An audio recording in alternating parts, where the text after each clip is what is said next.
Hi everyone, my name is Elizabeth. I live here in Anchorage, Alaska. I'm the mom of 3 kids, and we are having, just like you, a hard time right now facing this COVID-19 crisis. And I want to speak to you parents out there who might be having a hard time because your children, like mine, are not the most typical learners, or their behavior might be different than other kids, or they struggle with some things like anxiety, depression, oppositional defiant, whatever is going on in your house. I want to speak to you. I made a parental permission slip, or permission slip for parents today, because what I'm worried about is that some of the resources that are out there right now that are meant to be helpful are being received by some parents as a pressure-filled checklist of what they need to be doing to get through this and parent their children well. And I want you to know that that's not true. So number 1 on my permission slip for parents, stop comparing yourself.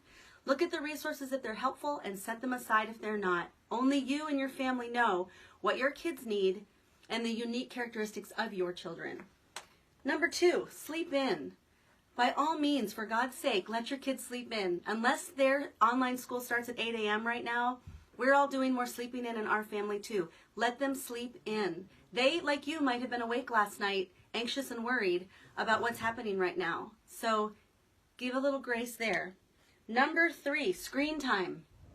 I know we're not supposed to be using screen time. We weren't supposed to be depending on it before, but now you're going to need it more. You're going to depend on it, especially if you're a mom or dad that's trying to work from home right now. It's okay if your children are on more screen time than you would like. I saw somebody post a funny joke the other day that said, turn off the volume, put subtitles on, and call it a reading lesson. Okay, we're laughing our way through it. Go ahead and depend on screen time. There's a lot of great stuff out there. There's a lot of great educational programming. So give yourself a little grace there too. Number 4, meltdown. Your kids are going to melt down, and you're going to melt down. My kids would not have responded to some of the structured lists that are out there. And if I tried to put them into that mold, they would have melted down, and so would we. So it's going to happen. It's okay. It's normal, and you're not failing, and you're not doing anything wrong. Number 5, start over. Every day we're going to need to start over because this is really hard.